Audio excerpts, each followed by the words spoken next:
ಲಂಚ ಪಡೆಯುತ್ತಿದ್ದ ವೇಳೆ ಬಿಜೆಪಿ ಶಾಸಕ ಲೋಕಾಯುಕ್ತ ಬಲೆಗೆ. ರೆಡ್ ಹ್ಯಾಂಡ್ ಆಗಿ ಸಿಕ್ಕಿಬಿದ್ದ ಬಿಜೆಪಿ ಶಾಸಕ ಡಾಕ್ಟರ್ ಚಂದ್ರುಲಮಣಿ. 11 ಲಕ್ಷ ರು ಬೇಡಿಕೆ ಆರೋಪ, 5 ಲಕ್ಷ ರು ಮುಂಗಡ ಸ್ವೀಕರಿಸುವಾಗ ಲೋಕಾಯುಕ್ತ ಪೊಲೀಸರಿಂದ ಬಂಧನ. ಬಿಜೆಪಿ ಡಾಕ್ಟರ್ ಚಂದ್ರುಲಮಣಿ ಅವರನ್ನ ಪಕ್ಷದಿಂದ ಹೊರಹಾಕುತ್ತಾ? ವೀಕ್ಷಕರೇ ನಮಸ್ಕಾರ, ಇದನ್ನ.comಗೆ ಸ್ವಾಗತ. ನಾನು ಮನೋಜ್. ಶಿರಾಟಿಯ ಬಿಜೆಪಿ ಶಾಸಕ ಡಾಕ್ಟರ್ ಚಂದ್ರುಲಮಣಿ ಅವರು ಲಂಚ ಸ್ವೀಕರಿಸುವಾಗ ಲೋಕಾಯುಕ್ತ ಬಲೆಗೆ ಬಿದ್ದಿದ್ದಾರೆ.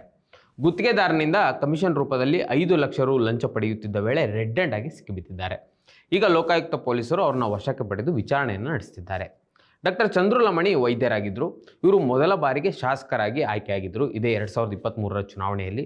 ಒಂದು ರೀತಿಯಲ್ಲಿ ಮರಕ್ಕೆ ಹತ್ತಿದವರು ದಪ್ಪನೆ ಕೆಳಕ್ಕೆ ಬಿದ್ದ ರೀತಿಯಲ್ಲಿ ಈಗ ಚಂದ್ರುಲಮಣಿ ಅವರ ಸ್ಥಿತಿ ಬಂದು ನಿಂತಿದೆ. ಗದಗ ಜಿಲ್ಲೆಯ ಲಕ್ಷ್ಮೀಶ್ವರ ಪಟ್ಟಣದ ಬಾಲಾಜಿ ಆಸ್ಪತ್ರೆ ಬಳಿ ಲೋಕಾಯುಕ್ತ ಅಧಿಕಾರಿಗಳು ದಾಳಿಯನ್ನು ನಡೆಸಿದ್ದಾರೆ. ಶಾಸಕ ಚಂದ್ರುಲಮಣಿ ಅವರ ಇಬ್ಬರು ಪಿಎಗಳಾದ ಮಂಜುನಾಥ್ ಮತ್ತು ಗುರುನಾಯಕ್ ಅವರನ್ನ ಲೋಕಾಯುಕ್ತ ಅಧಿಕಾರಿಗಳು ವಶಕ್ಕೆ ಪಡೆದಿದ್ದಾರೆ. ಲಂಚ ವ್ಯವಹಾರದಲ್ಲಿ ಇವರ ಕೈವಾಡ ಅಂದರೆ ಇವರ ಪಿಎಗಳ ಕೈವಾಡವೂ ಇದೆ ಎಂಬ ಬಗ್ಗೆ ತನಿಖೆ ನಡೆಸುತ್ತಿದ್ದಾರೆ. ಗದಗ ಜಿಲ್ಲೆ ಲಕ್ಷ್ಮೀಶ್ವರದಲ್ಲಿ ಶಾಸಕ ಚಂದ್ರುಲಮಣಿ ಅವರದ್ದೇ ಒಡೆತನದ ಬಾಲಾಜಿ ಆಸ್ಪತ್ರೆ ಇತ್ತು. ಅದೇ ಆಸ್ಪತ್ರೆಯಲ್ಲಿ ಈಗ ಡಾಕ್ಟರ್ ಚಂದ್ರುಲಮಣಿ ಅವರು ಸಿಕ್ಕಿಬಿದ್ದಿದ್ದಾರೆ. ಈಗ ಲೋಕಾಯುಕ್ತ ಅಧಿಕಾರಿಗಳು ಶೋಧ ಕಾರ್ಯ ಎಲ್ಲವನ್ನ ನಡೆಸುತ್ತಿದ್ದಾರೆ. ಆಸ್ಪತ್ರೆಯ ದಾಖಲೆಗಳನ್ನು ಸಹ ಪರಿಶೀಲನೆ ನಡೆಸುತ್ತಿದ್ದಾರೆ. ಜೊತೆಗೆ ಶಾಸಕರು ನಿನ್ನೆ ಸಿಕ್ಕಿಬಿದ್ದಿದ್ದಾರೆ. ಶಾಸಕರನ್ನ ಬೆಂಗಳೂರಿಗೆ ಕರೆತಂದು ಗಂಟೆಗಟ್ಟಲೆ ವಿಚಾರಣೆಯನ್ನ ನಡೆಸುತ್ತಿದ್ದಾರೆ. ಈಗ ಲೋಕಾಯುಕ್ತ ದಾಳಿ ನಡೆಸುವ ವೇಳೆ ಆಸ್ಪತ್ರೆಯ ಕಾಂಪೌಂಡ್ನಲ್ಲಿ 1 ಲಕ್ಷ ರೂಪಾಯಿ ಕಟ್ಟು ಸಹ ಬಿದ್ದಿರುವುದು ಕಂಡುಬಂದಿದೆ. ಅದನ್ನು ಸಹ ಲೋಕಾಯುಕ್ತ ಅಧಿಕಾರಿಗಳು ಸೀಸ್ ಮಾಡಿದ್ದಾರೆ. ಈಗ ಬಹಳ ಮುಖ್ಯವಾಗಿ ಈ ವಿಷಯವನ್ನ ತಿಳ್ಕೊಳ್ಳೋಣ. ಯಾಕಂದ್ರೆ ಲೋಕಾಯುಕ್ತ ಅಧಿಕಾರಿಗಳು ಯಾಕೆ ಚಂದ್ರುಲಮಣಿ ಅವರನ್ನ ರೆಡ್ ಹ್ಯಾಂಡ್ ಆಗಿ ಹಿಡಿದ್ರು ಅನ್ನೋದನ್ನ. ಚಂದ್ರುಲಮಣಿ ಅವರ ಕ್ಷೇತ್ರವಾದ ಶಿರಟ್ಟಿಯ ರಸ್ತೆಯ ಎರಡೂ ಬದಿಗಳಲ್ಲಿ ತಡೆಗೋಡೆಯನ್ನು ನಿರ್ಮಿಸುವ ಯೋಜನೆಗಾಗಿ ಸಣ್ಣ ನೀರಾವರಿ ಇಲಾಖೆಯ ಗುತ್ತಿಗೆಯನ್ನು ಚಿಂಚೋಳಿಯ ಕ್ಲಾಸ್ 1 ಗುತ್ತಿಗೆದಾರ ವಿಜಯ್ ಪೂಜಾರ್ ಅವರಿಗೆ ಕೊಟ್ಟಿರ್ತಾರೆ.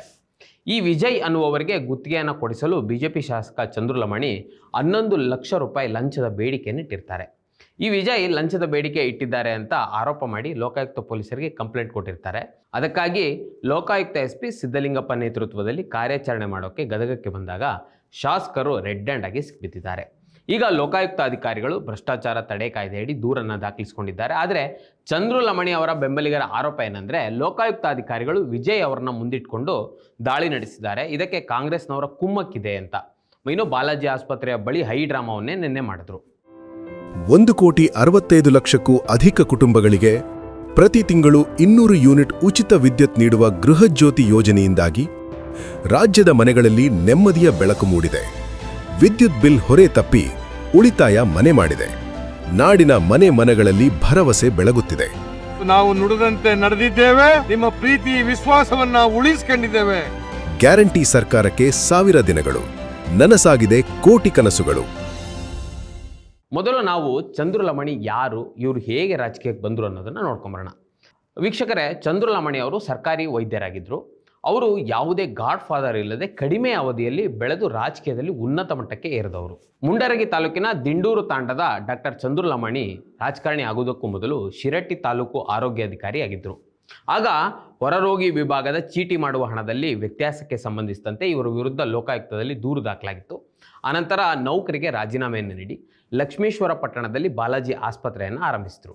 ಡಾಕ್ಟರ್ ಚಂದ್ರುಲಮಣಿ ಅವರು ಕೋವಿಡ್ ಸಂದರ್ಭದಲ್ಲಿ SSLC ಮಕ್ಕಳಿಗೆ ಬೇಸಿಗೆ ಶಿಬಿರವನ್ನು ಆಯೋಜನೆ ಮಾಡಿದರು. ಉಚಿತ ಆರೋಗ್ಯ ತಪಾಸಣೆಗಳನ್ನು ನಡೆಸಿದರು.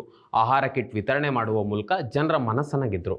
ಅದನ್ನೇ ವೇದಿಕೆಯನ್ನಾಗಿ ಮಾಡಿಕೊಂಡು ರಾಜಕೀಯ ಕ್ಷೇತ್ರವನ್ನು ಸಹ ಪ್ರವೇಶ ಮಾಡಿದರು. ಇನ್ನು ಬಹಳ ಮುಖ್ಯವಾಗಿ 2018ರಿಂದ 23ರ ಅವಧಿಯಲ್ಲಿ ಶಿರಟ್ಟಿ ಮೀಸಲು ಕ್ಷೇತ್ರದ ಬಿಜೆಪಿ ಶಾಸಕ ರಾಮಣ್ಣ ಲಮಣಿ ಅವರು ಅಲ್ಲಿನ ಕಾರ್ಯಕರ್ತರ ಅಸಮಾಧಾನಕ್ಕೆ ಗುರಿಯಾಗಿದ್ದರು. ಆಗ ಕಾಂಗ್ರೆಸ್ನಿಂದ ಸ್ಪರ್ಧಿಸಲು ಪ್ರಬಲ ಆಕಾಂಕ್ಷಿಯಾಗಿದ್ದ ರಾಮಕೃಷ್ಣ ದೊಡ್ಡಮನಿ ಅವರಿಗೆ ಟಿಕೆಟ್ ಕೈ ತಪ್ಪಿದ್ರಿಂದ ಕಾಂಗ್ರೆಸ್ ಪಕ್ಷದಲ್ಲೂ ಭಿನ್ನಮತ ಸ್ಫೋಟಗೊಂಡಿತು. ಒಂದು ಕಡೆ ಬಿಜೆಪಿ ಕಾರ್ಯಕರ್ತರ ಹಿಂದಿನ ಶಾಸಕರ ಮೇಲಿನ ಅಸಮಾಧಾನ, ಇನ್ನೊಂದು ಕಡೆ ಪ್ರತಿಸ್ಪರ್ಧಿ ಅಂದರೆ ಕಾಂಗ್ರೆಸ್ ಪಕ್ಷದಲ್ಲಿ ಭಿನ್ನಮತದ ಒಡಕಿನ ಲಾಭದಲ್ಲಿ ಬಿಜೆಪಿಯಲ್ಲಿ ಟಿಕೆಟ್ ಗಿಟ್ಟಿಸಿಕೊಂಡಿದ್ದ ಚಂದ್ರುಲಮಣಿ 2023ರ ಚುನಾವಣೆಯಲ್ಲಿ ಗೆದ್ದು ಬಂದರು. ಒಟ್ಟು 74,000 ಮತಗಳನ್ನು ಪಡೆಯುವ ಮೂಲಕ ಒಟ್ಟಾರೆಯಾಗಿ 28,000 ಮತಗಳ ಅಂತರದಲ್ಲಿ ಭರ್ಜರಿ ಗೆಲುವನ್ನು ಸಾಧಿಸಿದರು. ಇದು ಡಾಕ್ಟರ್ ಚಂದ್ರುಲಮಣಿ ಅವರ ಬ್ಯಾಕ್ಗ್ರೌಂಡ್. ವೀಕ್ಷಕರೇ, ಇದುವರೆಗೂ ರಾಜ್ಯ ಸರ್ಕಾರದ ವಿರುದ್ಧ ಆರೋಪ ಮಾಡುತ್ತಿದ್ದ ಬಿಜೆಪಿ ಪಕ್ಷಕ್ಕೆ ಈ ಘಟನೆ ಮುಜುಗರವನ್ನು ಉಂಟು ಮಾಡಿದೆ.